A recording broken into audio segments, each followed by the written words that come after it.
Live from New York, it's Ask an Engineer. Hey everybody, welcome to yet another Ask Engineer. Can't stop, won't stop. It's me, Lady Ada, with me, Mr. Lady Ada. We're broadcasting live from downtown Manhattan. That's where Adafruit lives. That's what we do, Adafruit. We make electronics, open source hardware, tutorials, guides, videos, and more all here in Manhattan. Coming back strong, coming back better, coming back safer. We've got an exciting show for you tonight. I just wrapped up show and tell. Thank you, Noah Pedro, for hosting this week. We'll be back to hosting next week. But for the next hour-ish or so, we've got all the latest news, updates, videos, tutorials, guides, projects, products, and more. Mr. Lady Ada, why don't you tell them what's on tonight's show? On tonight's show, we'll briefly talk about We're Still Open, Smart and Safe. We'll be talking about what's going on. We are shipping tons of orders out. Thank you so much, everybody, for supporting us, an open source hardware company here in New York City. These are some pre-pandemic photos. We are very much looking forward to some post-pandemic photos to replace these out soon. Show and tell, people around the world showing and sharing their projects. Lady Ada will talk about who is on the show and tell. Thank you, Noah and Pedro, for hosting tonight. Time travel, look around the world, makers, hackers, artists, engineers, some cool videos, some other stuff we're up to and more. Help Wanted, jobs.adafruit.com has a place where you can post your skills, and if you're an employer, you can post jobs up there. We're going to go over a couple that were just posted up this week. Python on Hardware news, going to look around what's going on with Python on Hardware, including highlights from our newsletter, main New York City Factory footage, look at what's going on at Adafruit, also some things that Lady Ada built as well. Ooh. On her desk. I built stuff. 3D printing. Noah and Pedro have a 3D printing video and also a sped up video that we're going to do. Time lapse. Everyone's favorite segment, DigiKey and Adafruit present. Ion MPI this week. There's going to be a product from Knowles. We're going to do new products. We're going to do top secret. We're going to answer your questions. We do that over on Discord. Adafruit.it/Discord. And that's where you can post your questions up during the show, but we answer all of them towards the end. And I try to sweep the other social media places too, but Discord's the best place. That's where we answer them on the show and outside the show hours. There's people there all the time that want to help you out. All that and more on, you guessed it, Ask an Engineer. Yeah. All right, so let's just do some logisticy stuff.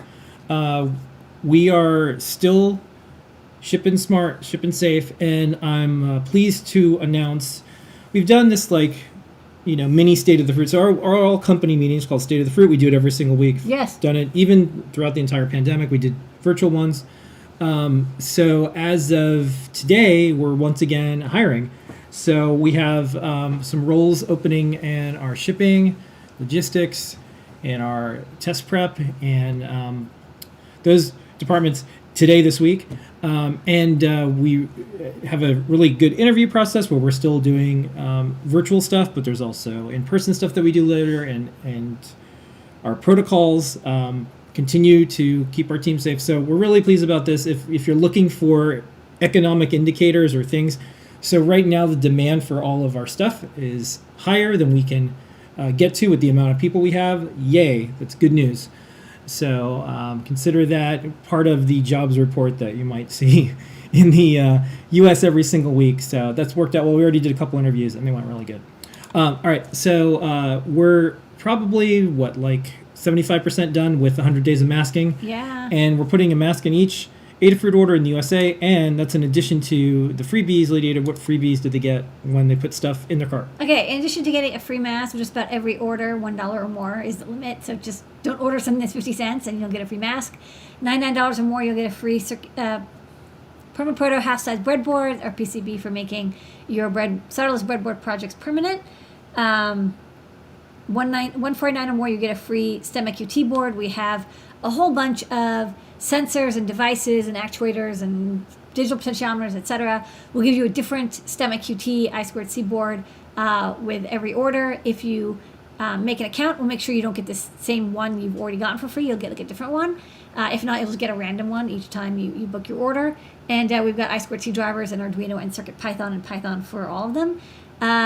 UPS ground shipping at $199 or more, and then a free Circuit Playground Express at $299 or more. Still our favorite all-in-one dev board to get started with writing code in Arduino, make code, code.org, CS Discoveries, Rust, CircuitPython. I think there's even MicroPython support now. Everything's covered it. All the stuff is built in. Delicious. Yeah. And one of the cool things with Circuit Playground Express is maybe you'll start off with CircuitPython. Maybe you'll move on to Arduino. Maybe you'll do MakeCode. Maybe you'll have a young person do block stuff with MakeCode, and then you'll switch over to Python with CircuitPython. Not every bit of electronics is designed for all of these things. Ours is, so you'll be able to use it for years to come. Show and tell, people around the world showing and sharing the project. Noah and Pedro hosted it this week. Next week we're back at Lady Ada. Who was on the show and tell this week? What they share? Okay, we had Kevin from DigiKey come by. He made a cutie pie demo. The cutie pie came in the Oshawa goodie bag. Oshawa's happening, I think, starting tomorrow. Yeah, we'll show the Goodie bag. bag. We have the bag. Goodie bag. And if you got the goodie bag for this year's Open Source Hardware Association conference, you'll notice there's free hardware in it, and that free hardware is open source. So it's like the snake eating its own tail. You get a cutie pie SAMD21 board. They said, don't you want to toss something in? A couple weeks ago we said, yeah, we got a bunch of these. Toss them in. Free board, SAMD21 on CircuitPython or Arduino, and that's what Kevin showed off, doing some NeoPixels. Bill B has an update. He's out of the hospital. He's feeling better. He told people to get vaccinated. Thankfully, he said he's not on oxygen, and he's doing much better. He even got to work on a project, an accessibility project. He said it was like the worst weeks of his life. He's just had a really rough time, but he's on the mend. So it's really good. And he said thanks to everybody who gave him well wishes. Being in the hospital is really lonely. If you know somebody who's in the hospital, there's still a lot of people getting hospitalized. Let them know that you're thinking about them, because it's a lonely, scary place. There's a lot of beeping, a lot of machines. There's like crises happening all around you. It's scary. You don't want to be in the hospital. So I can't prove that all of the heartwarming messages from the maker community helped Bill, but I can't disprove it either. That's right. So thank you. No, he said it helped. Yeah, I think it does. So thank you everybody who put out so many well wishes, and I was talking to Bill over email, and it's good to see he's on the mend. Just great. Yay, Yeah. I'm so glad. It's really tragic. Next up, JP had a Neo Key Featherwing demo. He's also playing with the new Funhouse board that we released this week. He got an early one, and he's going to be doing some home automation projects. Liz had a Neo Trinky demo. She got right to it. She's making a little capacitive touch NeoPixel notifier thingy. It says a Neo Trinky is our new board that you plug into a USB port. Still working on a guide for that, but Liz trucked ahead with resolve. So hopefully maybe she'll also do a project. She also had a guide that went live this week. It was a Sailor Moon Star Locket with the Circuit Playground Blueprint. Scott also showed off his goodie bag, talked about some of the Bluetooth stuff he's working on with CircuitPython. Don't forget to watch Deep Dive with Scott this Friday. Micah made a Python-controlled car. It's a car with a little motor controller, turns the wheels. It's a little like a mini car. So you can now drive with Python, and hopefully stay safe with that, because you don't want to be debugging your car and accidentally run into a wall. Next up, Alvaro had a LoRa ESP32 Feather, demoed, and a couple other projects. Dan came by with a netbook and regaled us with the history of netbooks. And John I had to have it on mute because we were getting ready for the show, but it looked like he had a Pico RP2040 keyboard build and also a NeoPixel and feather-powered clock with a bunch of feather wings. So lots of good folks coming by, some folks we haven't seen for a bit, or new folks, as well as friendly, happy updates. All right, it's all part of our Adafruit Live series of shows. If you're watching this right now, it's Ask an Engineer, 8 p.m. On Wednesdays at 7:30 p.m., we do Show and Tell. Those are our Wednesday shows. Desk Elevate Data is what we do every single Sunday.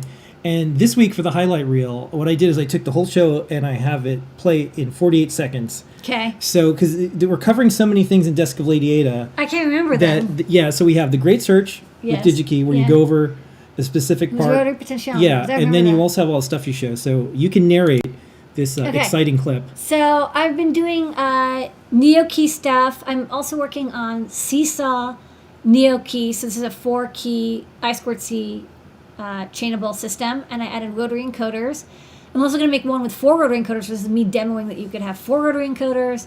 I showed off some Trinkies, slide Trinky, rotary Trinky, and then we did the great search for a potentiometer that'll match the rotary Trinky, because I have potentiometers, but I don't know what the part number is. So I go through trim pots, different values, linear, logarithmic, different mounting styles, physical sizes, shaft types, and I finally found a good one. I think this was it, the PTV09.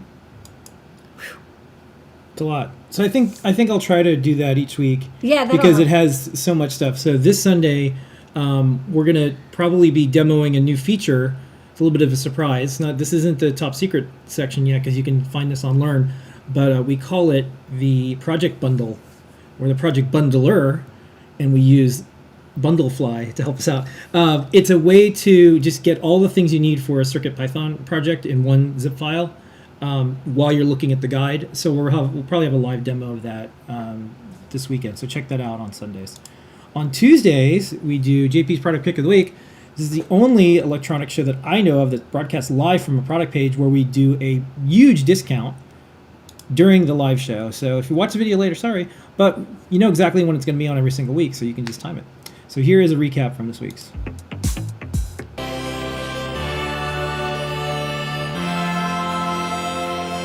The PA1010D, which is a mini GPS module in STEMMA QT format. We're gonna run this out the door so that it's facing the sky. I have a feather. This is the RP2040 feather, which has this very convenient STEMMA QT cable connector to it. And I have that running to one of our lovely little OLED screens. This is telling me my latitude and longitude. I'm actually running this through a bit of a scrambler. This will take you somewhere in Peru. That's not where I live. Then it's telling us our altitude, the fixed quality, and then you can see here it's actually telling me that it's getting 11 or 10 satellites that it's seeing right now in the sky. That is my product pick of the week. It's the PA1010D, and it is a mini GPS in STEMMA QT format for use with I2C and UART.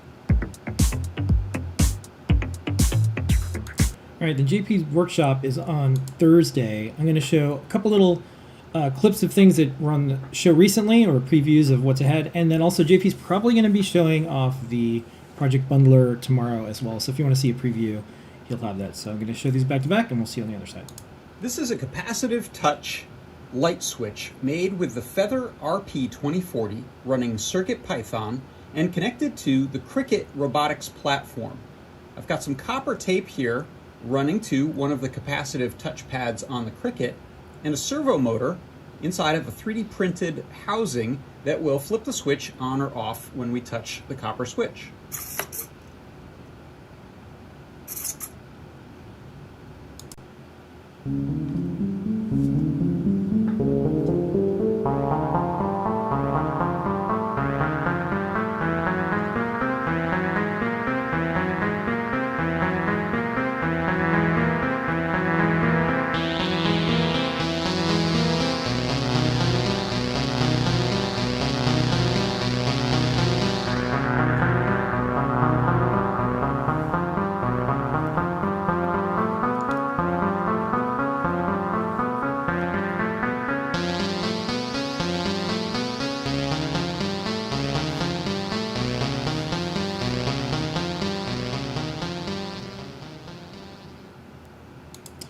All right, so tomorrow, JP's workshop, you can watch all this and then some.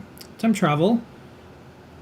Some of these this week are they're part of other parts of the show, so I just put them where I could in order of whatever was in the folder of images I had. So there's a bunch of stuff going on. Okay. So You want me to narrow what they are, or you know they don't know? what? No, I'm gonna do it. Okay. Yeah. So normally in the open source hardware section we do news about open source hardware, but there's also it's time travel, so there's events, and we also do Learn Guide stuff. This Friday is the Open Hardware Summit, Yes. and it's virtual. You can get Scott's a ticket speaking. for $20. Yeah. Because of COVID, the Open Hardware Summit will be virtual 2021. Join April 9th, 2021, from 10 a.m. to 5:30 p.m. Tickets are available on Eventbrite. The goodie bag's sold out, and Scott is from 11:55 to 12:10.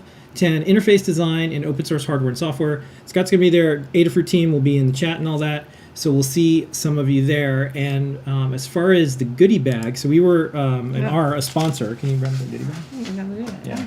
Yes. So we're a sponsor of Open Hardware Summit, and this year there is You can see the bag. Yeah. I'm going to do a full unboxing, unbagging. Just wanted to show just a couple of things. This is another bag, ShopBot. Nice This zip bag. is the Hackaday Circuit Sculpture Calendar 2021. And also, the neat thing about that, CircuitPython Day is in here. Funny side story, when I started Hackaday, I'm not doing it now, but when I founded the site, I actually did a calendar as well. It was part of the plan. There's a bunch of stickers. There's SparkFun has a Spork thing. Spork. We have the only microcontroller in this year. So this is a Cutie Pie. There is other electronics. This is the Lunchbox Electronics. This is a Stop and Go kit. And as you can tell, a bunch of stickers. Things. There's a flash drive. There's a lanyard, bottle opener thing, and a pen. Bottle opener's kind of funny. Yeah. So those are the things that are in the a goodie magnet? bag. So you have an idea of what's in there. Yeah. If you feel like you missed out, you can buy a Cutie Pie if you want. And support open source hardware from Adafruit. And if you want, you can go to the Open Hardware Summit site and you can buy a ticket to support them, or you can just donate and become a member. So that is the Open Hardware Summit on Friday. Scott speaking. Check it out. Say hi. Yes. Lots of good talks. All right, AdaBox is going to be shipping late April, May-ish, and we're full with the number of AdaBoxes, but there will be cancellations and Sign up. You'll credit be cards notified. don't work. There's And always you get a shot. You have a shot to get this year's box. This quarter's box. Yeah. You don't have to refresh the CVS or Walgreens site or Rite Aid to get AdaBox, but there is limited supplies for AdaBox. All right, other bits of time travel. So we kicked off the Collins Collins Lab Notes series, and each day, around now, we have a new one. And so I'm going to play these back to back. They're less than a minute. You'll see these on our TikTok and different social media platforms. And they're miniature versions of what a lot of people remember as Collins Lab, but these are Collins Lab Notes. So take it away, Colin. White noise is defined as a random signal having equal intensity at different frequencies. It's used for audio engineering, generating random numbers, and of course, sound synthesis. It's easy to generate white noise using a simple circuit that sort of misuses a transistor. By reverse biasing this NPN transistor, we're essentially pushing current through the opposite way it was intended to flow. To do this, the reverse voltage needs to go above a threshold of 6 volts. Then the noise is generated and amplified by that second transistor. And it sounds like this.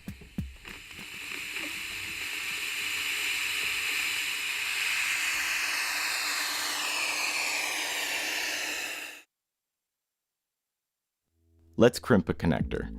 For these JST XH pins, I'm using 24 gauge wire, along with wire strippers and a pair of Engineer Universal Crimping pliers. Strip about 3 millimeters of insulation from a piece of wire and twist the conductor together to keep it from splaying. Each connector has a long set of arms to grip the wire insulation and a shorter pair to grip the wire conductor. Place a connector in the crimper's 1.6 millimeter slot with the longer arms still outside. Insert the wire right up to the insulation so that we're only crimping the conductor. And squeeze firmly. Check to make sure the connector has a good grip on the wire. Now place the larger collar arms inside the crimper's 1.9mm slot. Then give it a strong squeeze. Check again to make sure it's all secure, and you're good to go. What's the difference between lead and lead-free solder? Well, besides the obvious, compared to 6040 lead solder, lead-free solder has a higher melting point, and the joints it produces tend to have a rougher appearance. Lead-free solder also comes in a variety of alloys, such as tin copper, which costs a bit more compared to leaded, or tin silver copper, which costs significantly more but has benefits such as improved joint strength, resistance to corrosion, and improved wettability. which is the tendency of the solder to flow onto a heated surface. Also, the flux used in lead-free solder tends to be more toxic to humans, so be sure to employ a fume extractor. But you already do that, right? Yes, you're nodding? Good. It's a good idea to keep a few types of soldering iron tips on hand to cover common applications, and swap them out as needed. The flat screwdriver tip is probably the most common. It's a good choice for through-hole parts and likely your best bet for everyday use. Fine point tips, as you might have guessed, these are excellent for directing heat to smaller joints and surface mount parts. And of course the mighty hoof tip. Great for larger joints and higher power components, the broad flat point transfers heat quickly. Avoid using one of these on anything delicate. A hot hoof can easily trample sensitive parts. Whichever you use, keep it clean and keep it around longer by turning off the power when not in use. Seriously, it's easy to forget.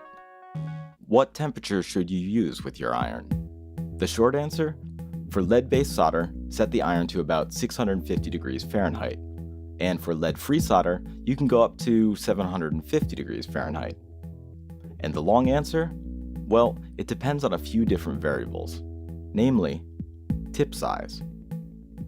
A larger iron tip is better at transferring heat, which means you can use lower temperatures. And with a smaller tip that transfers less heat, a higher temperature will work better. On the other side of the equation is the solder joint. A large solder joint will require more heat, so a higher temperature setting is appropriate. And a smaller joint that heats up faster can use lower temp. Keep in mind that higher temperature settings will reduce the life of the tip faster than low settings, so when in doubt, start with a lower temp and increase as needed. Soldering surface mount ICs can be surprisingly easy using the drag soldering technique. To solder this QFP package to its new home, I'll use some 0.015 inch solder, an iron with a flat screwdriver aka chisel tip, some no clean flux, and a stick vise. Start by positioning the IC on the board and anchoring it in place by tacking in pins onto opposing corners. Apply flux across the pins to help spread the solder and keep things clean. Melt a few millimeters of solder wire onto the flat side of the iron's tip. Then briefly drag the tip across the pins to distribute the solder and remove any bridges that might appear. Looks pretty good. I could have used a little less solder, but otherwise, good to go. All right, help wanted. You can go to jobs.adafruit.com and check out some of the things that people are looking for. This one was posted today, DevSop Engineer. This is a Passport Inc. Looks like it's remote. And then this is looking for a Python programmer for one job with Neo Trellis button LED board. So a lot of folks that are good at following our tutorials and writing a little bit of Python code, this might be a role for you. All right. It's Python on hardware time. Blinka, blinka, blinka. So I'm going to talk about some of the things in the world of Python on hardware, and then I have something that's a little bit of a tangent, but I think it's a good example of some Python stuff going on. Okay. And then a little bit of a success story, and then a cautionary tale that maybe we can all work on together. Wow, I feel like I'm just gonna I'm gonna have a whole movie in front of me. Yeah, it's gonna be a little bit like that. It's part of like the Marvel comic So universe. CircuitPython 6.20 was released. Released. I know we've been doing betas and betas and betas, but we're really done 6.2. I mean, we'll do a 6.21 if necessary, any of the bug fixes. But we're starting to work on 7. So a lot of stuff happened in 6. We added RP 2040 support. We did a lot of USB work. We added a lot more boards. A lot of graphics stuff happened. I mean, these are all the changes since beta 4. But overall, which are a lot of bug fixes, but overall, we have done a ton of work in 6. And we're excited to do 7. 7 is going to have more M7 IMX support, probably also do a little bit more RP 2040 stuff, and more. So thank you to all the contributors. I'm going to talk about how people are contributing in a second. Here's something that someone tweeted. They got their first contribution to an open source project, accepted and merged back into the master branch, driver bug fix for CircuitPython driver for the BNO005. Thank you.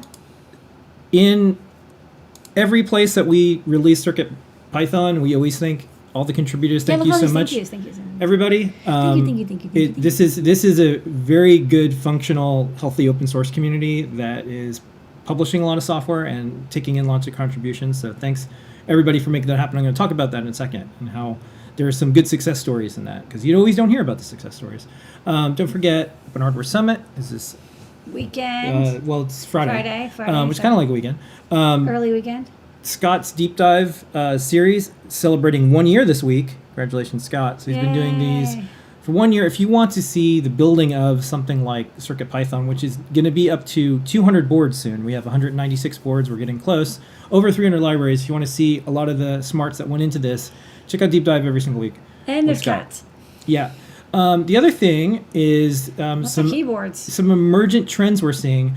The People love keyboards. yeah, with CircuitPython being able to show up as a USB drive and it being so easy to do things like a keyboard, and people having more access to things like PCB design software or something like the Pico, which runs CircuitPython, or having all these keyboards that they've always wanted to build and being able to kind of, put these together in lots of different ways. We're seeing tons and tons of keyboards. So I think with like all of the work that you're doing now with getting more keyboard stuff into the shop, the ease of use for something like CircuitPython, and then the accessibility for all of the resources to figure out how to make this, and then being able to do it. There's a lot of people that making it their own keyboard is going to be their very first project. It was very hard for them to do before. Now it's going to be really easy. Now hold that thought, because not everyone likes things easy. What? How? But what does but that we're mean? we're seeing more keyboards ever in the entire, like, from me starting Hackaday covering stuff at MIG. Yeah. I'm seeing more keyboard projects now that people who this is like one of the first projects they're doing, publishing and getting out there and sharing with others. So it's kind of cool. Okay. So macro pads more. Also think because of like stream decks and stuff like that, people are using more than just a keyboard Well, to there's control. it's like everyone's at their stuff. computers constantly. They want to like make cool interfaces. Yeah, on them. this is the Dazzler and Game Bueno Python to create sprite animations. Those are always neat. How to use CircuitPython with GPIO on a PC. That's the FT232 thing. More Macro pads. macro pads. Macro This is an ambient temperature reactor orb, a Raspberry Pi Pico. A robot. With MicroPython What is this drawing example, robot? MicroPython 3D printed drawing robot example, a Pico CO2 based carrier board with display, a Pi Kibo that uses CircuitPython. Keyboards. Yeah, so Audio matrix, LEDs, this cats. is a CircuitPython to produce audio with a meow bit, and it has the cat. Yeah. If you want to see or experience the pulse of what's going on MicroPython, check out the slides and all the notes from the Melbourne MicroPython. They've meetup. got great notes, a great community. We added, there's a book that just came out in French that's CircuitPython. We added that to Awesome CircuitPython. So if you check out github.com/adafruit/awesome.circuitpython, you could see all of the resources, boards, links, news articles, and more. We keep it on GitHub. Feel free to do a pull request if you find anything. Other odds and ends, we have a video that shows you how to use Feather 2040. This is someone else made it, but the new chip is out, so a lot of folks are exploring it. We have an oldie but a goodie. These are CircuitPython powered sneakers. So these are like the Lil Nas X. yeah, the Devil shoes, but this is like, what if you want to just use your existing shoes and like Yeah. 3D print a little Adafruit logo don't instead? worry, Nike's not going to sue you. And you don't have to get special edition one out of 666. You can just 3D print these yourself. Yeah, and this is flexible PCBs with CircuitPython and a whole bunch more. Macropads, Picos, Yeah. ESP32s, and more. So How can you not love it? yeah, I also wanted to mention, if you want to check out the Pico Pi Quarter, this is using the Pico and making it was just like first contact day for Star Trek. So you could check out this Raspberry Pi Pico running CircuitPython for this LCARS-like interface. This is kind of neat. This is a MagTag Moon Crescent project, so it shows the phases of the moon and so much more. So I wanted to talk about two things. I'll get to the contributions in open source and how to get them, but I did want to mention something. So today was like, if you're into particle physics, What happened with particle physics? yeah, so the muon was spun around, and the standard model, we still might need new physics, we still might have new physics. There's mysterious particles out there. There's mysterious matter that we don't know about yet. And that was the news today, and I watched the video about this interesting possible discovery. Yeah. Apparently you need a little bit more for it to be official discovery. It's like 5 sigma, then it's a discovery. But basically an experiment from a long time ago showed that this wobbling particle wobbled a little bit more than maybe it should. So it's probably hitting these antiparticles as it runs around. Of what they are, who knows? Who knows? And there's a particle zoo at the moment that it is what it is. There's quantum mechanics, and then there's relativity, and we don't have something that works with gravity. Right. So this is neat. Sure. And one of the things that I always like to figure out is, what tools did they use? Yeah. What tools did they use? What tools did they A use? million years ago, I interviewed Brian Greene, string theorist for Make, Yeah. and I said, do y'all use like instant message? And it was like, I don't know, 10 years ago now. And he's like, this is the first time someone ever asked me. I'm like, because it can't all be chalkboards. I want to know, like, what are the tools you use every day? Right. Do you Are they have, in like, Discord? Like, what's good? What's I'm the like, do deal? you like gossip about particles? Like, how does it work out? Yeah. So, anyways, if you watch the video, and I put it on our blog post about this, it's Python. They're used in Jupyter notebooks. Yeah. This is there's a series of numbers that they wanted to get down to a certain amount of precision. And so if you're and it's like, I was like, oh my gosh. So there's green, and there's pink, and there's blue, and there. Yeah, but you can check it out on the video. Just, it goes by pretty fast. But here's a Jupyter notebook, and it's like, That's cool. It's like Python. yeah, here it is, and this is how they're figuring out, based on the results from running this, based on the supercomputers that are popping out the numbers. I see. They're like, here's the theory, and here's what actually happened, and then it's Yeah. like 4 sigma, 3 sigma out, right, from a Yeah. standard, the deviation of what they're expecting. Yeah, so Oh, no. so Too many particles. so the good news is, if you're into particle physics and you're Yeah. a physicist, you have a bunch of work to do, because it looks like there's other mysterious things. Dark matter, dark energy, and this. So you Yeah. got a lot of discovery ahead. Great. Now, the thing that I was talking about before, which was how are we doing this like CircuitPython thing? And the reason why CircuitPython, and I think Python is working out, because everyone gets to contribute. Yes. So if you are interested in physics and science, at some point someone had to learn Python, and eventually they used it to interact with this particle accelerator. Yeah. It's not some like unknown language that only the particle physicists know. No, it's Python. Yeah. And so when you start doing computer science, or if you start doing electronics, I think it's really intimidating. And this was like, when we see this type of tweet, we're just like, this is great. So this is the person tweeted, aspiring roboticist. That's kind of cool. What's their name? I bet they're interested in robotics. And their contribution is now part of a high-profile open source project. It's merged in, and it's for CircuitPython. And every single CircuitPython release, we have tons of contributors. We have our core team. That's how we ultimately even hire people and do stuff. And we didn't seek this person out. They did it. They found that this community was really good and really accepting to beginners, and no matter what their contribution is. So I normally don't do this, because I try to not only focus on the positive stuff, but all of us can collectively work on something. So this was a comment I saw, and I'm just going to summarize it. This person basically said the maker movement is lowering standards. The maker movement is making it so anyone who wants to put an LED on a bike can do it, and they're just interested in that hello world in that project, and they're not really learning anything. It's lowering standards. And I think this is one of the worst things that, maybe that wasn't their intention, but I think this is one of the worst things you can say online to someone. Yeah. That, Because whose standards? yeah. What standard is this? Who came up with the standard? Yeah, and what is about these people that are coming into this tech world that you don't Yeah. like? Is there something specific about them? Like, what's wrong with them? What is it? Yeah. So, some people call this gatekeeping. I remember when you were posting on AVR Freaks like 15 years ago, and they Maybe did 20 years ago, but yeah. Yeah, well, okay, 15 or 20 years ago.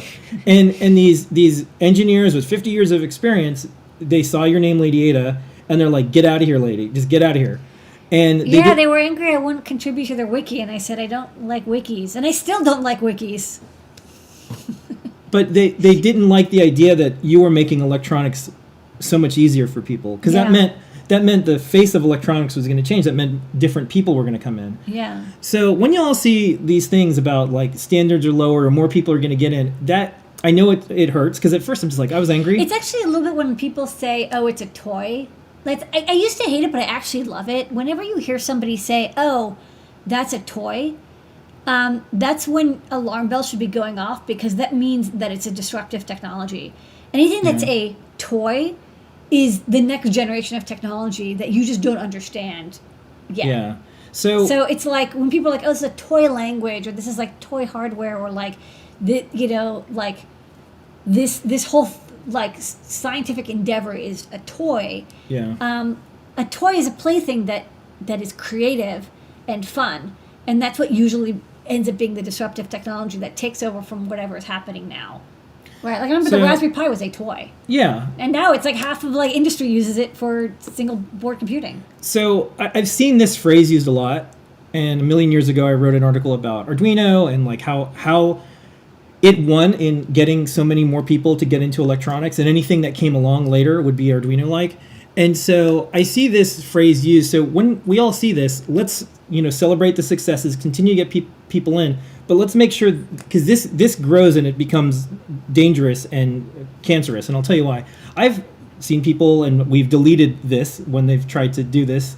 MIT must have lowered the standards to let you in. You've heard, like, we've gotten like crummy emails from dudes. That's true. So yeah, and so this is one of the things that people say and do. And then they're like, "Yeah, they did." Like they were like, I just totally cheated and lied and stole, and that, whatever makes you feel better. So, but this is the thing. What we want to do. I still have nightmares about my HASD paper. What we It want. never ends, What we want to do is continue to do this, but as bad as painful as I saw that on another website that said the maker movement and all, and these Arduino things are lowering the standard for everyone, I knew that we're being successful. I knew the success is here, because when they see that, they're seeing new people, different people from them, and it's freaking them out. Oh no, I'm not going to have people like me only in engineering. And so this is, it's a good thing, and we want to move more towards this. Anyone can contribute and grow and do stuff. We all started out somewhere as a beginner, and if I can, I'm going to try to go back and see if I can have this person see my note. I'm going to say, like, surely someone cared about you and wanted you to learn something when you were younger. Everyone was a beginner at one time. Yeah. So don't say it's lowering standards when we're just getting more people in. This is so. Anyways, one day I'll do a talk about like helping to build good communities. But this idea that there's standards and some people should be allowed in and some people shouldn't is not the whole. That is not the way to get to a healthy open source community that contributes. What you want to be is in this spot where people can see their successes, and maybe this will bring them onto an entire new career. And I'm happy to see that they didn't feel that there was some barrier or standard. They're just like, oh, I put the code out there, got merged in, yay. Anyways, so that's Python on Hardware News this week.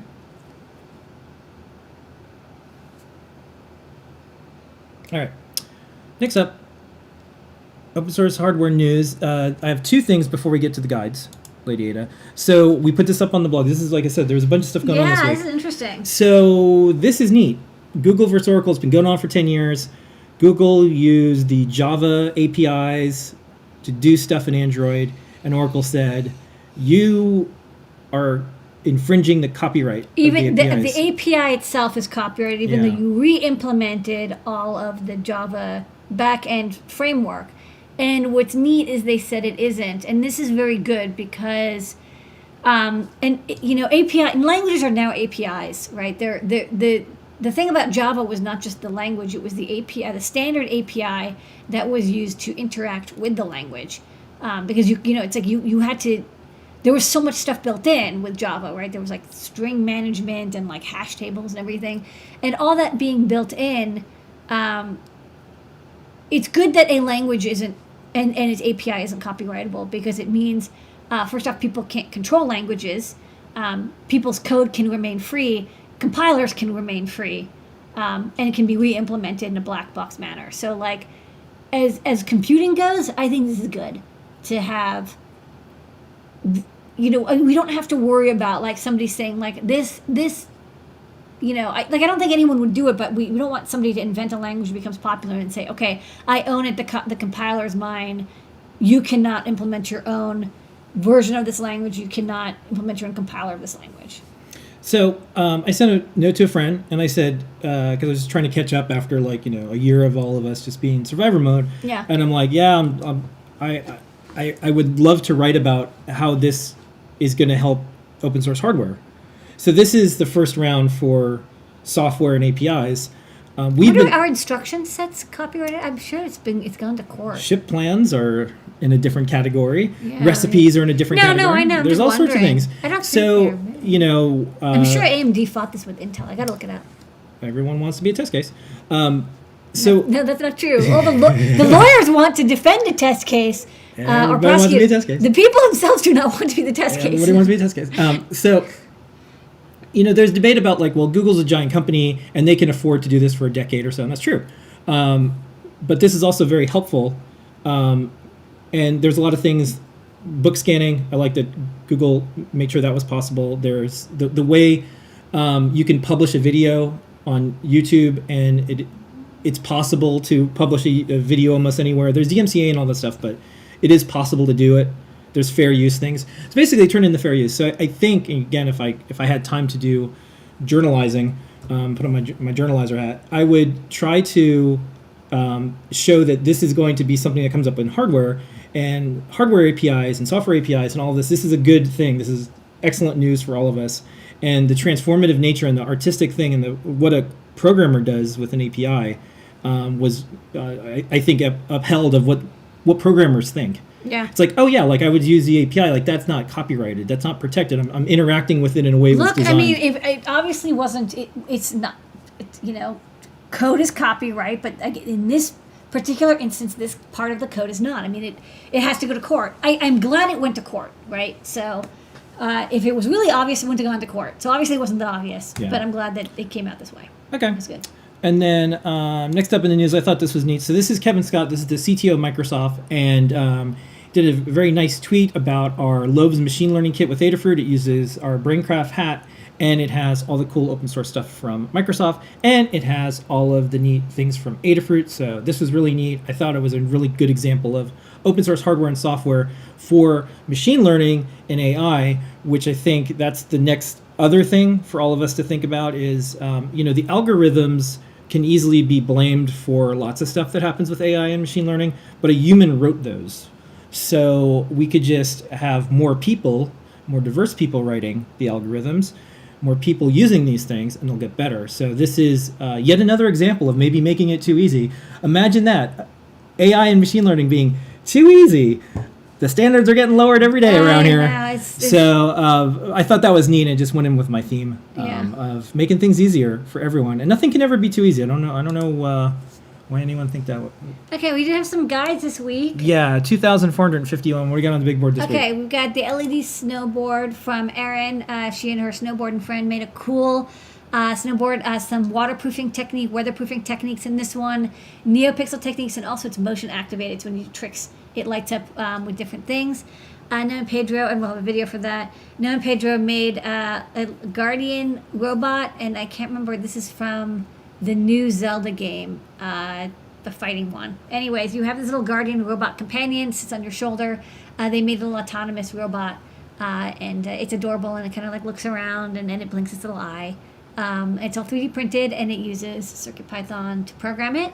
We've also got Sailor Moon Star Locket by Liz Clark. I guess she wanted some cool cosplay technology. So this has a little swirling moon that mimics the Sailor Moon Star Locket. It's 3D printed, and you can, of course, wear it. And it has a circuit playground inside with a TFT gizmo.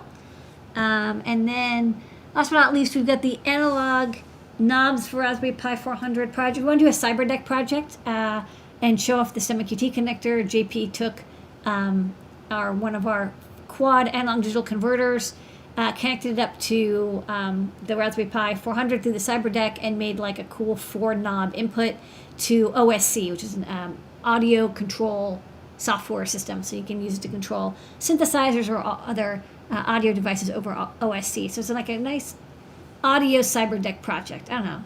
love the cyber decks. I think we just put some in stock too. So if you're looking for one, go check it out. Okay, and then we have a little video about the snowboard project.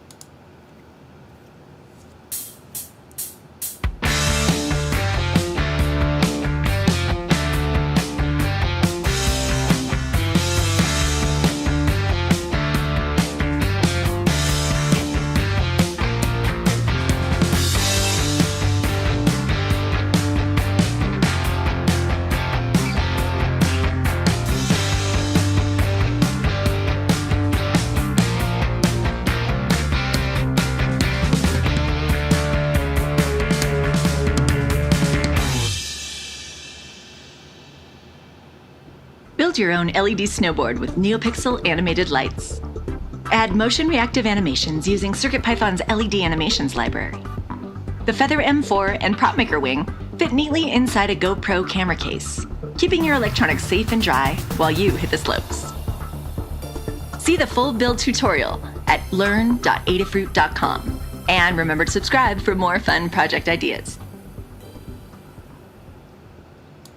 All right, here is some main New York City factory footage. We have a time lapse and then some other videos, and we'll narrate these and see on the other side.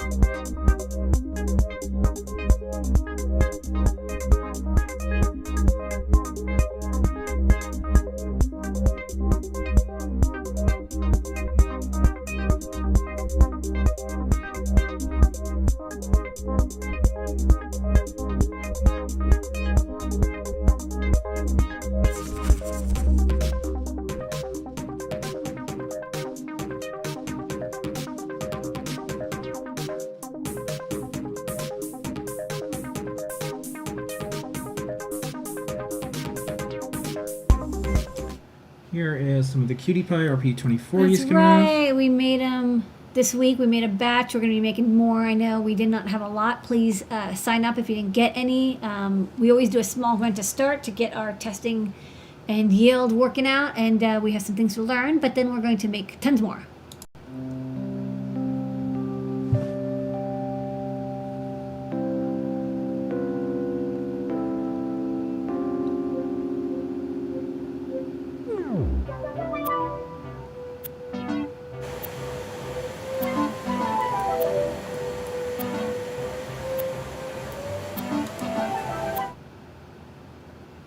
Here is a build.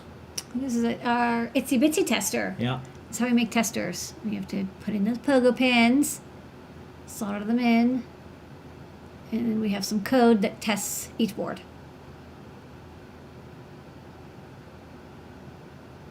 Go, go, go.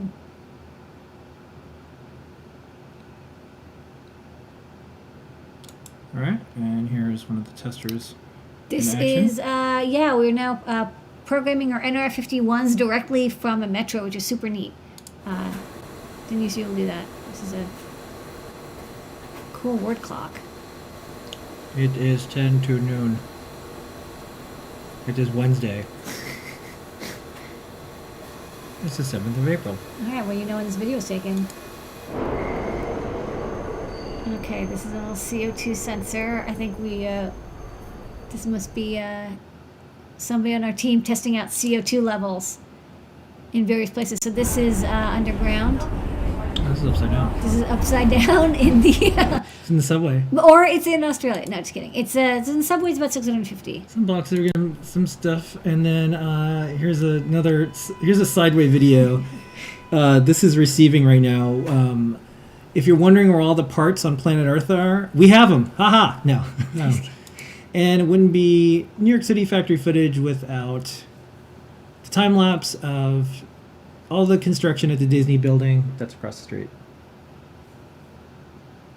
Look at them go. You can tell the weather's getting nicer. Yeah. All right, 3D printing. We've got 2 videos we're going to do. We're going to play those back to back. One is this little bot, the Zelda, in the Terrico. Zelda universe, and then a speed up. Okay. In this project, we're building a shoulder robot with CircuitPython and electronics from Adafruit. It's 3D printed to look just like Terrico from The Legend of Zelda: Age of Calamity. Our companion robot sits on your shoulder with a magnetic plate and metal backing hidden underneath. Terrico is a tiny guardian robot who's traveled from the future to save Zelda. It's got an LED for the eye that randomly flashes, making it look like it's autonomous. The robot is programmed in CircuitPython, and the code was written by Philip Burgess. With CircuitPython boards from Adafruit, they work just like a USB drive, so the code is easy to update. The NeoPixel and motor libraries make it easy to code projects with servos and LEDs. The demo code for this project is available on GitHub. You can get the parts to build this project, links are in the description. The head was 3D printed upside down with support material using PLA filament. A brim was added to improve bed adhesion. The parts were 3D printed using marble gray and gold colored filaments. The LiPo backpack is wired to an Itsy Bitsy board to allow the battery to be charged over USB. You can use flush diagonal snips to easily cut the trace to enable the pins for an on-off switch. Be sure to check out the Learn Guide for a full step-by-step tutorial on building this project. These Molex cables are wired to the Itsy Bitsy to make the assembly much easier. The boards are connected together using silicone wires. The Itsy Bitsy is fitted into the case and held down with built-in clips. The LiPo backpack is secured inside the case with a machine screw. This metal-geared servo is wired to a 3-pin Molex cable. The servo is installed with the wiring fitted through the cutout. The cable fits through a hole and is pulled through the other side. Screws are used to secure the servo to the enclosure. A JST extension cable is connected to this LiPo battery. The JST cable is fitted through the hole in the enclosure and plugs into the LiPo backpack. The slide switch is fitted into the holder with the actuator accessible on the other side. The NeoPixel ring is wired up to another Molex cable. The PCB fits over the servo and press fits onto the center of the ring. The battery can then be nestled inside. The NeoPixel ring plugs into the Itsy Bitsy. A 3D printed attachment ring is secured to the servo horn with a screw. The feet are made from these 3D printed pyramids that feature ball socket joints. They snap fit together to form the limbs and are press fitted to the bottom cover. A magnetic plate is installed and has 2 very strong neodymium magnets. The plate fits into the recess with the magnetic discs fitted through the holes. With everything installed, the bottom cover can then be snap fitted onto the enclosure. To diffuse the NeoPixels, the eye is 3D printed using clear PLA. Inside the head are these clips that grab onto the frame of the servo horn attachment. The head is placed over the case with the clips fitting into the ring attachment. You can use metallic acrylic paint to add textured features over the head and legs. And there you have it. Welcome home, Terrico.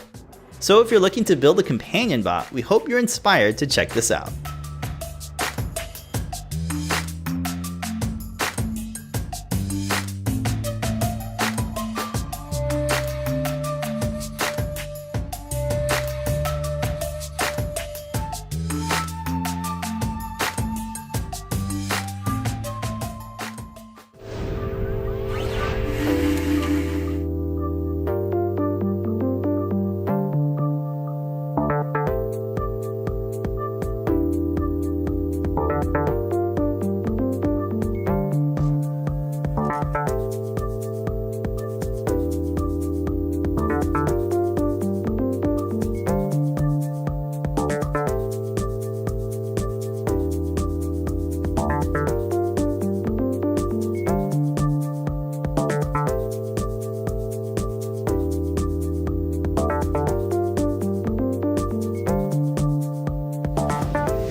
Check out 3D Hangouts every single Wednesday. Now Pedro will show you how to make all of this stuff and more.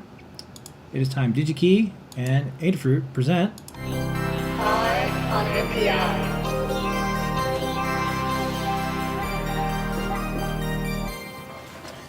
this week's item MPI is from Knowles. That's right. This is from Knowles. They do a lot of audio and microphone stuff. And I thought I saw this microphone and I was like, oh, this is going to be just another I2S or PDM mic, but this is a really interesting microphone, the IA611. So this is like an all-in-one voice recognition system that lives inside of a teeny microphone chip. So let's show what it looks like. So this thing is basically the size of your standard PDM or I2S microphone. You can see even the top port. This is about 3 by 4 millimeters or so. And here's the problem that this is trying to solve. So, everyone now has these like AirPods or IoT devices, and they all have voice activation or voice command systems. You ask, your AirPods to do something. You ask your voice assistant to do something. You wake up your phone with it, and audio interfaces are really neat because first off, they're really accessible. They're really configurable. You don't need buttons. You don't need to be near it. You can use them even if you're busy doing something. The ads always have people like cooking and they're like, getting recipes or whatever, or like, telling their phone to call their mom. So, a lot of people want to add voice control to their products, but adding voice control is really challenging. Why? Because voice recognition is actually computationally very difficult. And also you have to be listening all the time. So like compared to, Bluetooth, radios or a button press where, a button press, it's a mechanical thing. You can use the button press to send an IRQ to wake up your chip. So, we have that capability built in, or, with something like wireless, it wakes up every 20 or 100 milliseconds and looks for data being sent. And, the data is being sent continuously. So as long as you wake up and you listen for long enough to catch the preamble of this RF message, you're good. With voice, you're not going to tell people to repeat themselves because they're not. And humans have this annoying habit of like speaking whenever they want. Like in the middle of the night, they'll ask for, a horoscope, or, while they're driving, like the car is doing something and they'll ask for directions. There's no way to predict when humans are going to speak. So you have to be constantly listening, and you can't miss any of it, because if you do, your voice recognition algorithm is going to mess up. You really have to capture the entire utterance. And it's not easy to do. It's quite hard to do. And oftentimes there's even cloud-based backends that do the full command recognition, but to get started, you want to have a wake word, right? And that's why you say things like, okay, Google, or okay, Alexa, or okay, Siri, or whatnot. And so if you can at least get the wake word stuff to happen automatically, you can then boot up the rest of the system and then do the cloud computation for the rest. So this microphone is designed to be embedded into systems where, like, for example, mobile or headphones or whatever, and it can do some basic commands, or it can do wake word activation. And it's like the wake word is the key here. It doesn't do more than that. But if it can do the wake word activation, it can kick you back into the main processor, which does the rest of the process, the audio processing. So the IA611, there's also apparently the IA610, but we're going to talk about this IA611, so you can see it on the right. Again, it's PDM microphone shaped, but it's got some extra pins. It's 4 by 3 millimeters, and it acts as an I2S or PDM microphone, but in addition, it's got this DSP inside. So if you look on the left there, it has this kind of cool CAD image. The two green dots in the middle are the MEMS microphone elements. There's the dual mic elements. And then there's a wire bonded chip. And the chip is the DSP chip, which you can program with a voice wake word model. It comes with a couple apparently already. Or you can program your own and download it into the firmware. And then it will kind of constantly be listening and do your wake word detection for you. So, can you extend? Oh, yeah. Because I can't read the... Okay. Okay, so you've got the i611. So it's got the Sysonics MEMS, which we've actually covered some, MEMS microphones. Inside, it's got, a chip with the always-on acoustic detector. So the always-on acoustic detector is what detects if there's any audio at all, right? So it doesn't make sense to be running your wake word processor when there's no data coming in. So there's some basic, is there audio signal coming in from the analog section? And then that will trigger an interrupt to do the voice wake processing. And then once it wakes, it then will, tell the application processor over I2C or UART or even SPI. And then inside is this, 42 megahertz, 32-bit Cortex M0, I don't know, Cortex M3 with the DSP subprocessor and lots of RAM. You need lots of RAM because it actually buffers a lot of audio for you, and we'll chat about that in a moment. Okay, so the DSP subsystem, it uses this Hemi Delta processor, which does all of the, it's optimized basically to be able to do the audio processing. What is the actual algorithm inside? I don't know because I'm sure it's under NDA, and even if I did know, I wouldn't be able to tell you. Go and register over to the Knowles website. You'll probably have to get permission to get access to the DSP. But once you're cleared, you could probably write code directly for the DSP, or you can at least optimize your code for the DSP. But that's the processor that's literally inside the microphone. So then there's the pads on the bottom. On the bottom, it has a bunch of different audio ports. So once it does the wake word activation, right, and it sends an IRQ back to the main processor, it goes into a pass-through mode. And the pass-through mode can be an I2S or PDM. So, no matter what your subsystem is expecting for basic microphone detection, I2S or PDM, you basically can configure the mic to give you either. And then the control messages, which is how you configure it, download firmware, download models, that's an I2C UART or SPI. And then here's how the basics work. So there's the ultra low power mode. It's under a milliamp. I think it's like 200 microamps or something is the ultra low power mode. It's sitting around waiting for any signal at all, any audio signal. And then when it gets some audio signal, you see at the top, it goes into stage 1. Stage 1 is where it will look for the keyword. It will start to try to do that keyword detection. You want to pick a good keyword, something that's very unique, because you need to pick it out of general conversation. When it detects the keyword, it sends an interrupt to the host. The host wakes up within 3 seconds, and then can take over and gets the rest of the ASR command. That's like the rest of the command, right? So it's like you'd say like, "Hey Q audio, turn the audio up." So the "Hey Q audio" is the wake word, and "turn the audio up" is the command. The command is taken care of by your host processor, which has like intense computational abilities. The keyword is taken care of by the microphone itself. And then what's kind of neat, which I thought was a cute hack, is after it wakes up, right, and it does the IRQ to tell the main processor, okay, I detected the wake word, it will then, it has a circular audio buffer where it will buffer 2 to 3 seconds. It says 3 seconds at the bottom, 2 seconds at the top. It buffers audio so that the host has a few seconds to wake up, because sometimes it's going to take a while for it to come out of sleep mode and get the memory ready and get the processor ready. And so it has 3 seconds in which to wake up, and then it can read all of that stored data from the microphone. The microphone is acting like a little tape recorder. It can read that and then do the processing, and then it can, of course, then tell the microphone, once it's all done with the processing, everything can go back to sleep.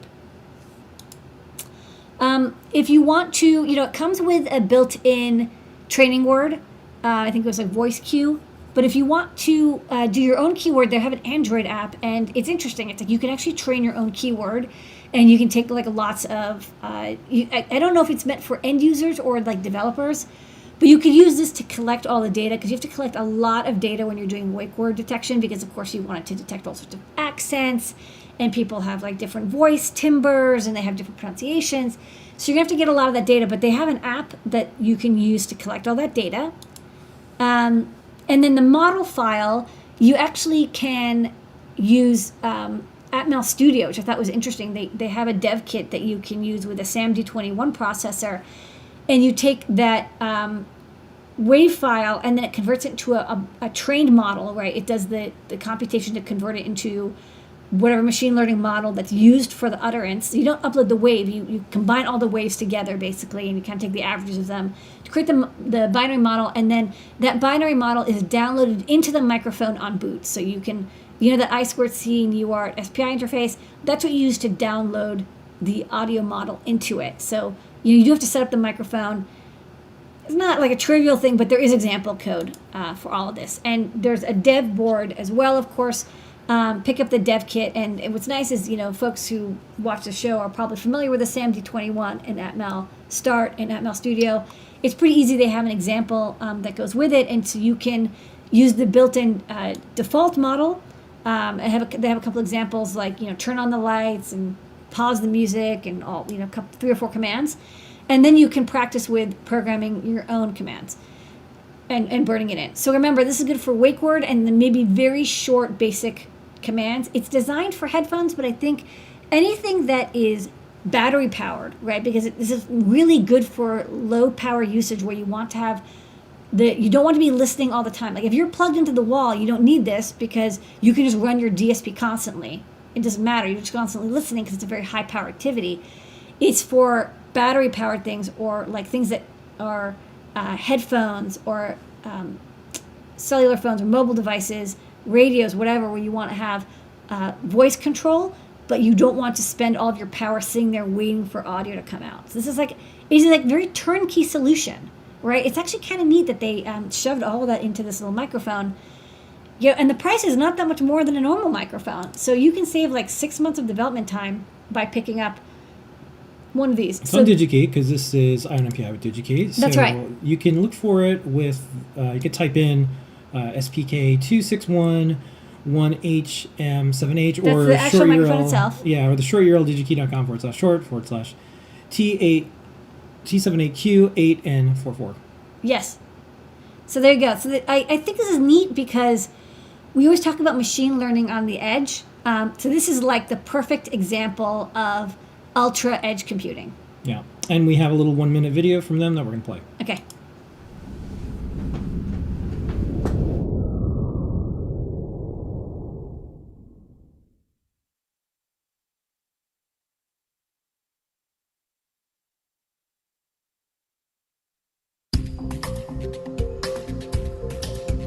The Knowles Intelligent Audio IA611 software development kit is an industry-leading solution that accelerates time to market with its combined hardware, software, and firmware package. Featuring the world's first smart microphone, the IA611 Smart Mic is a high-performance top-port MEMS microphone with an integrated DSP. It's ideal for ultra-low power, always-on devices for the mobile, ear, and IoT markets. The onboard open DSP can be used by algorithm developers to create unique and exciting voice UI experiences for devices such as Bluetooth headphones and speakers, wearables, mobile phones, and voice-controlled smart home solutions. The Knowles IA611 SDK provides a comprehensive set of tools for developing DSP algorithms on the Smart Mic. And that's this week's Eye on MPI. Eye on MPI.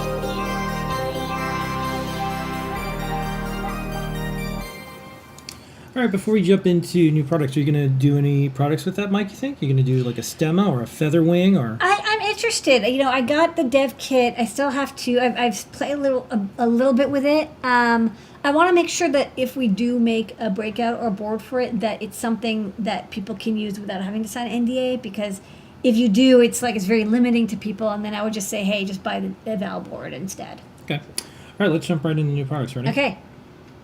New, new, new, new, new, new, new, new, new, new, new, new, new, new, new, new, new, new, new. All right, so here is this little holder here. Yeah, this is a battery holder. I actually got these by accident, but I was like, these are kind of cool. These are used in like little toys or like wearable jewelry. This is a coin cell holder with a little button and a little bit of circuitry, and it goes through flashing modes. So even though it's like a coin cell holder, it provides 3 volts to whatever you've got. When you press the button, it goes through 3 different modes. Fast flash, slow flash, and then constant on. And then, of course, you press again, it goes off. So, I think, yes, it's used for LEDs and little LED decorations. But I think there could be also projects where you want something to not be on all the time, or you want to, maybe make some, I'm thinking like folks who do squishy circuits or other basic electronic circuits where you don't want to have a microcontroller blinking an LED. You could just use this instead. So let's go to the overhead and I can show off the demo. So I actually have it with the other LED product I'm going to show off. This is a gigantic LED with a diffuser. I press it once, and turns on. Fast flashing. Press it again. Hold on, my camera is like so upset. Hold on. Okay, sorry. So you press it off, fast flashing, slow flashing, click again, on constantly, and then press one more time to turn off. So I think it's still pretty handy. Comes with bare wires. I've soldered them on, or you can use alligator clips to connect to whatever you wish. Okay. Next up. Okay, we've got mechanical keys, multiple different mechanical keys. We've got, these are reds, so these are Kale box reds. So you can see there's this like box on the top, and that's what your keycap plugs into. So these are, you know, you can plug them into our Neo key breakout boards. They are all equivalent to Cherry MXs.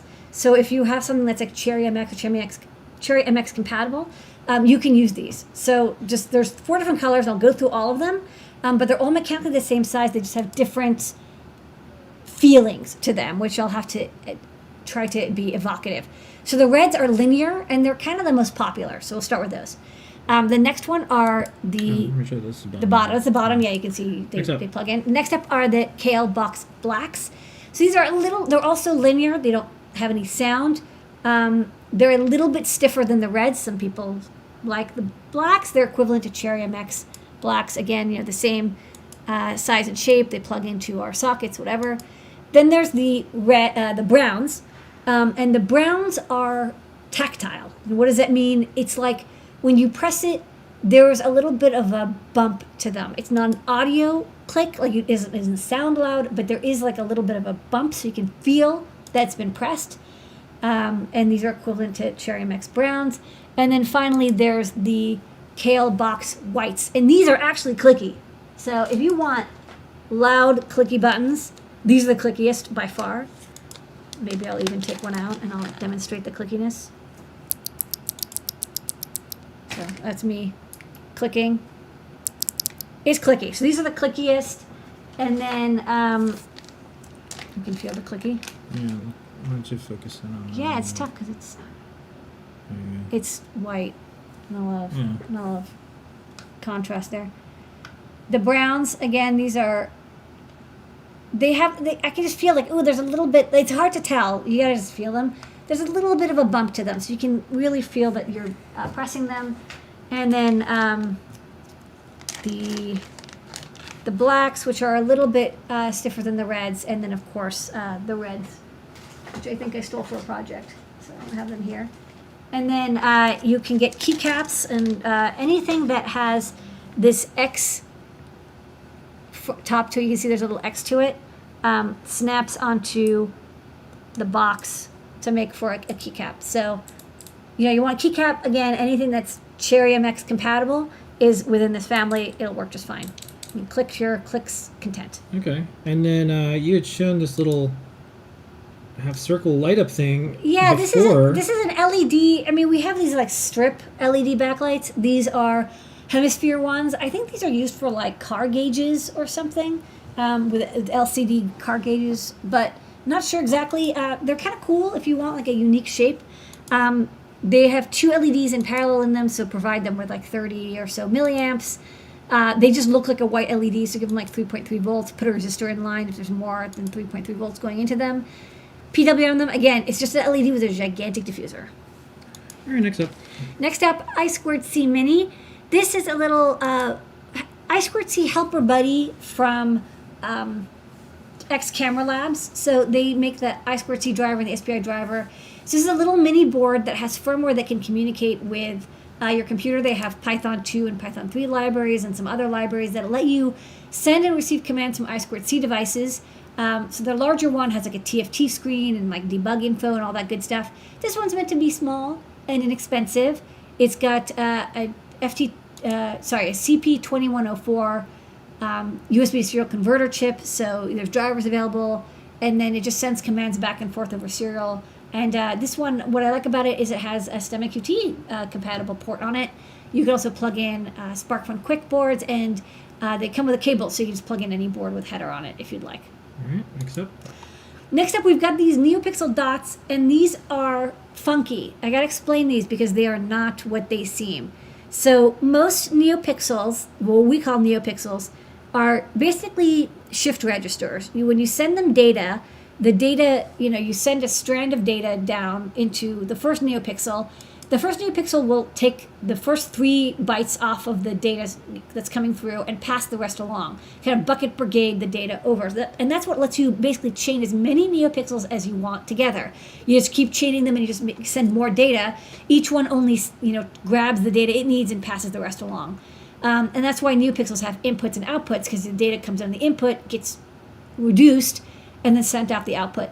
And these are not. These are prefixed address LEDs. So what's interesting about these LEDs is they are NeoPixel protocol compatible, but they don't have an input and output. They just have a data line. And the LEDs, there's 100 of them. 0 through 99, they are considered uniquely addressed. And if you cut the strip and rewire it, it doesn't matter which pixel comes first in the strip. They all will respond as if they were in that long strand. This is a little bit of a mind twist, right? Because we're used to the first LED is the first LED. In this case, the first LED is pre-programmed to be first, and no matter where it is physically on the strand, it will act as the first So one. if you chop out 50 to 60, it'll still act like 50, 60, even if you put it at the beginning. yeah, Very weird. that's good to know. But so you're like, why would I ever want this? Because here's the thing, you can't have more than 100 pixels. These are pre-addressed. You can't get another strand. If you get multiple strands and tie them all together, they'll all act the same, right? They all One will act like 1, 2 will act like 2. Exactly. Yeah. If you chain them at the end, there's not going to be, you don't get to extend it. However, there are situations where maybe you have a costume or you have a build where you don't want to have... You want to have addressable strips, but they have to be in a tree, they branch out from a central point, but you still want to address them uniquely. This is what it would be good for, because even though they're all connected to the same input, they act as individual LEDs. Or, if you want to have... another nice thing is if one pixel breaks, it doesn't break the rest of the strip, right? That's another nice thing about these, because, again, that one data line, it's not a bucket brigade, it's all shared. So if one gets cut out, one gets damaged, one gets smashed, it doesn't matter. The rest of the strip still works. So kind of interesting, a little bit weird, but kind of cool. I think that there are some situations where people would want them, but just be aware you don't want to mix these with normal NeoPixels unless you really know what you're doing. Because if you think about it, it's counterintuitive to how most people are used to now using NeoPixels for the last 10 This years. is okay, now it's hard-coded in a weird way. It's hard-coded, and you're probably wondering, hey, can I change the hard-coded address? And the answer No. is no. No. We don't know how to do it. There might be. I have no idea how you would do it. All right. Next up, we have an update, another version of the Lobe Kit. Yeah, so this Lobe Kit is now available with the Raspberry Pi for 2 gigabyte as a pack. However, we're out of stock on those too. We have sold out of all of our Raspberry Pis at the moment of this broadcast. Yeah. That said, we have the pack without the Raspberry Pi. So if you have a Raspberry Pi 4, check it out, and you can experiment with the free Microsoft Lobe system for programming your own custom AI models. Next up. This SHT31 is a popular temperature and humidity sensor from Sensorion, and we now have it in STEMMAQT format. Yay! Same as before, but now in our standard pinout order and physical shape. We also have a little cutout to keep it isolated. We've been going through and STEMMAQT-ifying all of our old sensors. So the SHT31, you know and love, a great little sensor, still has that protective cover on it, the Teflon cover. Is a good sensor, and we have Python, Arduino, CircuitPython code for it, and now you plug and play it. Hey, you can plug it into that I2C Mini that we showed earlier. All right, we have 2 stars of the show tonight besides you, Lady, our community, our customers, and all of our team. First one up. First up is the Cutie Pie. Cutie Pie RP2040 is finally here. We previewed this. It's now live. It's the same Cutie Pie that is so adorable that you know and love. Now, you can see on the bottom, it's super powered. Because people were like, how could you make a Cutie Pie M4? And I kind of never got to it. But this is kind of the same. It's going to be as fast as the SAMD51. It's got 8 megabytes of flash memory. It's got that 130-ish megahertz dual-core Cortex M0, runs CircuitPython. There's going to be an Arduino core, runs MicroPython. It's got USB-C. All the goodies. So let's let me show it off real fast on the overhead, and I can give a tour. Hold on, I gotta find my plug. My magical plug. Here you go, magical plug. So I actually have it controlling some these NeoPixel dots. Okay, so USB-C, little fella here. So it's got power pins. So over here you've got your 5 volts ground, 3 volts pin. You've got the SPI pins in the same location, clock, data in, data out. You've got 2 UART pins, hardware UART, RX and TX.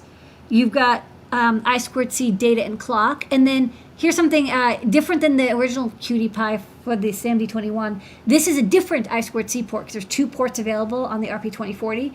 So this is the second port. So you actually get 2 extra pins because these don't conflict with these SDA pins. And then you've got the 4 analog inputs because there's 4 analog inputs on the RP2040. You've got the boot button and you've got the reset button. And the boot button, after you've loaded your program, you can use this as a GPIO pin input. So you can use this as a user button as well after you've booted. And then on the bottom, you've got the RP2040, a crystal, again, 8 megabytes of flash memory, and capacitors and all that good stuff. And then this little jumper, this is for Bill Binko, who always wanted to have a way to have, when this is finally has USB host capability published and documented, you can use this for USB host as well. So it's super adorable and small. It's basically pin compatible as the SAMD21 QT Py, but of course tons more powerful, and of course it, has all the support circuitry. Oh, there's also a NeoPixel on the front, forgot to mention, so you can blink to your heart's content. I would like it. I think this is going to be a fun and popular board. Yeah. It's really powerful. It's got 11 IOs available for very tiny projects where you don't need all the stuff that the Feather has, battery charging, lots of GPIO pins. This will do the job. It's very cute. It's also got castellated pads if you'd like to use those. So I think this could be a good little engine when you need something very small, very portable. And that USB-C is, it's a wonderful connector. Goes either way. It's nice and strong, but easy to use. All right, one of our new boards, Funhouse. Okay, also, we have it double the goodies this week. So Funhouse is our home automation board based on the ESP32S2, which is now CircuitPython compatible. And recently, I saw 2.0 Expressive Arduino support added for the ESP32S2, which is great. So we were thinking about doing home automation projects and what would we want in a platform that's really just for home automation. We did a couple projects with the Metro ESP32S2 to do home automation, but we're like, well, wouldn't it be great if it had all these sensors built in and it had a TFT built in? And there was so much stuff that we were like, oh, hey, can you have this built in? That we're like, we should just make a board that is really designed specifically for home automation, and hopefully we'll even have Home Assistant support for it as well. So let's look at it on the overhead. So I'll turn on the TFT in a moment. Okay, I'll zoom out. This is so big. You already zoomed out? Okay. Now we are. You might want to show the... Okay. There you go. Okay. So this is the... I'll turn on in a moment. I just want to show things off. I'll remove the protector. That's good. You should. But, also show the amazing silkscreen layout. So it's Silkscreen by Phil B. Did a wonderful job here. I just said, okay, it's like a triangular top board, but he took it a step further and made it really goth, which is great. So on the front here, we've got 3 GPIO buttons. So you got button input, so that's great. This is the reset button, and there's also a little doorbell. It's a piezo buzzer. This is the on-off switch, so I can plug this in now. And we always like it so that you can turn off things, especially stuff where it's like sensing. So let's turn this off, turn it back on. Quite nice. And then we've got the buttons. So if I press this button, you can see this lights up and down. And when I press it, it's going to go beep, beep, beep. So that's a little piezo, so good for notifying, doing audio projects. There's a little red LED here just for indication, and of course there's 5 dot star LEDs at the top, which is wonderful. I like it's like a little Christmas tree lights on your house. A light sensor if you need one, and this is kind of neat. You know, the ESP32S2 has native capacitive touch support, so we added here is when you touch the crows, the little goth crows. When you touch them, you can see the cap touch number goes up, so you can detect capacitive touch as well. And then there's also a slider here, although this code example doesn't have it. But this is a 5-element slider, so you can use this to, you know, dim your lights or raise volume or lower it. So touch the tree to change the volume, or just use a slider control with capacitive touch. And then down here we have a humidity and temperature and barometric pressure sensor. And people are always asking me to add cutouts so it's not affected by the heat of the Wi-Fi or power supply. So there's a little cutout. That's why there's these slots here to keep it as isolated as possible. You can see the temperature and barometric pressure and humidity here. And over here is a PIR sensor slot. And of course, I forgot to bring it, but you can plug in a PIR sensor into it on the front, and it points out to do motion detection, because that's a common thing for home automation. And then on the back, you've got the ESP32S2 with 2 megabytes of PSRAM or 4? Can't remember. I think it's 2 megabytes of PSRAM, 4 megabytes of flash memory. ESP32S2, which is great for CircuitPython. We've got good CircuitPython support for it. It's got Arduino support for it as well. It's basically like your ESP32 that people know and love, but it's got USB support, which makes it great for CircuitPython. It shows up as a disk drive. There's a reset button, a boot button over here for putting it into bootloader mode. And then we've put extra stemma ports over here. So these are analog input ports that you can connect digital or analog sensors to. Each one of them is analog input or digital I/O. So you got 3 ports. So, you know, good for water sensors or magnetic relay sensors, or relays that you want to control something with, or you know, if you want an external louder speaker, or you know, other motion type sensors or brake beam sensors. So lots of different sensors that we have in the shop that people want to use for home automation or sensing around their house. You would plug that into here, and then of course you could have the sensor be far away from this board, because let's say you want to plug in a water sensor. If the water sensor's on the board, you're going to destroy the board because it's sensing water, and it's going to freak out. But if you have the water sensor plugged in here, then you can have the wire go far away. There's also a STEMMA QT connector here, so you can of course connect any one of our I2C devices. This is the TFT connection, and of course our favorite USB-C. And then we've got these SMT nuts. And here's while we were designing this, Phil B said, hey, you know, by the way, your design is really close to the same size as a Raspberry Pi mounting holes. Like I was only a few just by coincidence when laying out this board. So what we did is we actually made it so it's exactly the same hole pattern as a Raspberry Pi. So you could actually, like literally, if you had long screws, you could just screw it onto a Raspberry Pi computer or use a Raspberry Pi case or accessory. So it could actually kind of act as like a Pi shield and do all the sensing stuff for you that the Raspberry Pi, that would maybe run Home Assistant, and this would do your sensing, your NeoPixels, your button inputs. Analog to digital converter. Analog digital conversions. Even the DAC, it's got a DAC built in, so it can do digital to analog. Wow. All that stuff. It's like a home automation hat. Yeah, I think also you could have it be remote and control, communicate over Wi-Fi. So I think, we've been playing with the Home Assistant a little bit and other home automation projects.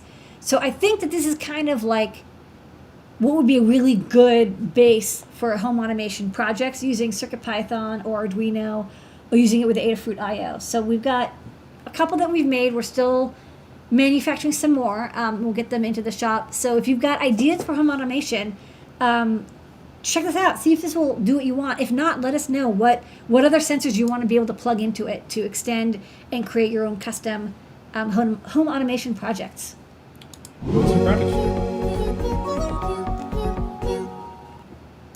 Okay, there's a couple questions that I lined up in the chat, but Okay. while we do that, I'm going to just remind everyone, post your questions over here, Adafruit.it/Discord. Join all 28,000 of us. Let's do one quick top secret.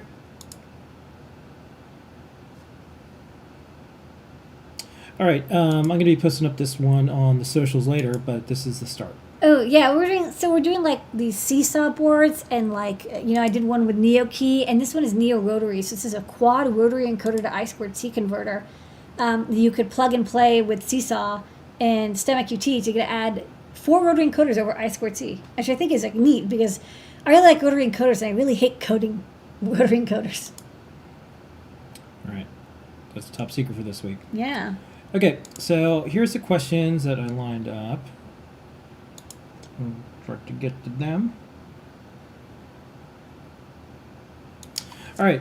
Yeah. First up, what is the difference between a capacitor and a rechargeable battery? This is from an aspiring engineer. Well, like technically nothing, right? They're kind of the same thing, except a capacitor uses an electrical field instead of a chemical process, and a battery uses a chemical process. But they're still storing energy and releasing it. A capacitor is going to be a lot faster. Like it charges nearly instantly. Its capacity is much smaller, but it's much better at dealing with high frequencies. This is in the case, of course, of using it as a power bypass, storage device to help you reduce ripple in your circuit. For other purposes like AC blocking, of course, the battery capacitor are totally different. But they're, in that one specific case, they do act quite similarly, but they have different chemical versus electrical ways of doing what they do. Yeah, I guess one other thing is usually you can recharge a battery because things are built that way. Capacitors, generally you're not doing that yourself. Yeah. Next question along those lines, I think same person. How do we make capacitors? Where are they made? How are they made? There's a couple different ways of making them, but capacitors are really at their base. They're always 2 sheets of metallic material, it's conductive material, and in between they have material that's not conductive, and so that means there's no way for DC current to pass through, which is a very annoying explanation because you're like, well, obviously power is passing through it, but you say DC current doesn't pass through. What you can do is it's kind of like if I have like a piece of plastic in between my hands, so I've got this like piece of plastic. So technically I'm not touching myself, right? Like my hand isn't touching my other hand, technically, right? I'm touching the plastic, right? Like it's going to look like, I'm not touching it, I'm not touching myself, right? I'm touching the plastic, but I can still move my hands. I can force one hand over by pushing it with the other. So that's kind of how a capacitor works, right? It can push the changes in energy over, even though it's technically not conducting it through. I don't know. This is why I wasn't a lecturer. Mm-hmm. But that's basically how capacitors work. So you make them by taking 2 conductive materials, 2 hands, and you put a dielectric, a non-conductive thing in the middle, and then you just wrap it around. I mean, you can make a gigantic sheet and then you wrap it around real tight like a towel or something. Yeah, we have 2 and that's why they're circular. videos, B is for battery and C is for capacitors. Just search for those on YouTube, and you can watch a full video of how we talk about each one of these with puppets. All right. This person saw PDM mics. They're looking for interface hints to RPI. You can't. Raspberry Pis can't use PDM mics. You need an I2S mic. What projects have you seen people make with Pico that impress you were unexpected? I'm going to say everybody wanted to do keyboards. Didn't realize that was I didn't think that was the thing, but that's the thing. Everyone keyboards, wants macro pads. It is... not expected, but I'm glad that we had support for it in CircuitPython. Next up. What keeps the selective solder machine from bridging? So when you have... Lots of flux. Okay. And nitrogen. All right. I can answer this one. Is Adafruit's TikTok a good source of traffic for Adafruit's orders? What social media platforms are the best contributors to Adafruit's order funnel? Thanks. So you can look at it a few ways. With social media platforms, they're built for advertisers and influencers, and they're not really, despite sometimes what social media companies say, they're not actually built for education. They're entertainment and following and all that. TikTok, I'd say, right now in its current vibe, there's more instructional videos than like on Instagram, which is more like, here's something I have and I'm showing you. Where TikTok is like, here's something I've learned and making, or at least a lot of the ones that we're part of. YouTube, longer form and live. Twitch, definitely, more of a gaming audience. LinkedIn, more of a business audience. And Facebook, I would say it's more of the folks who now use it as a little bit of a news feed versus just, connecting with others.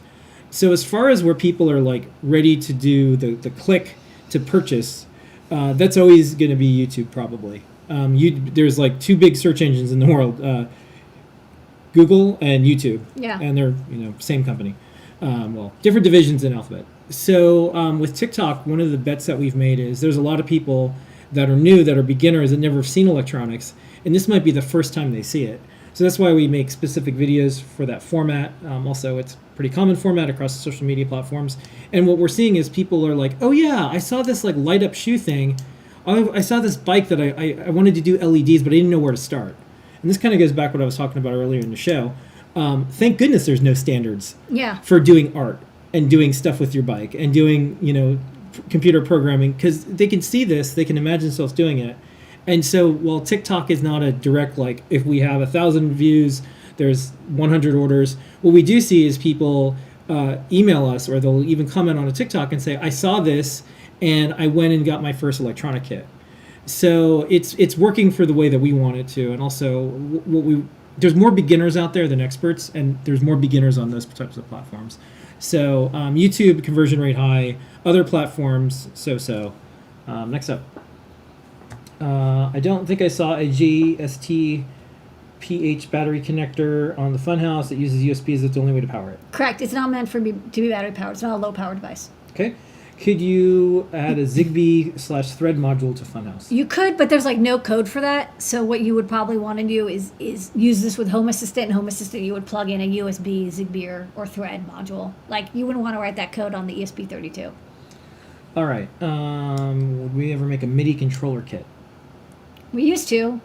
Yep. When will Box subscriptions open again? Just sign up, and as soon as there's openings, you'll get an email. Right now it's full, so you just have to wait till someone pops out of the queue, as they say. Will you ever put an OV2640 camera that is IR ready without a filter for Arduino? I still can't find one. I don't know if these are good or if there's solid demand for one, but I want one. I think if cameras for Arduinos are tough, you're probably best off using a Raspberry Pi and the IR camera. Yep. And I think that is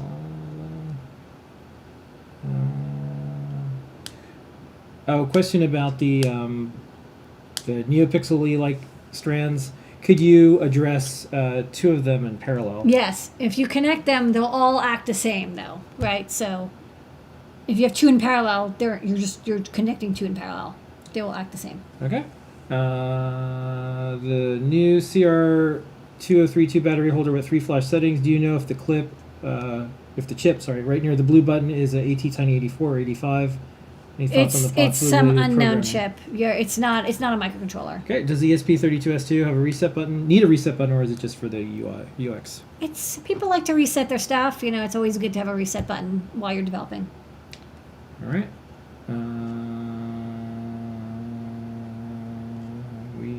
Let's wrap it up. Got all of them, I think. Yeah. We did. Okay. All right, that's thanks, the everybody. show, everyone, tonight. Special thanks to our team that's over in Discord helping out, our team in Slack behind the scenes at Adafruit. Thank you, Jessie May, all of our Adafruit customers, our community, and all the folks out there that are keeping us going. Thanks so much. Please continue to stay safe, everyone. Things are getting better. There's light, there's tunnels, there's more. See you next week. Here is your moment of Zener. Bye, everybody.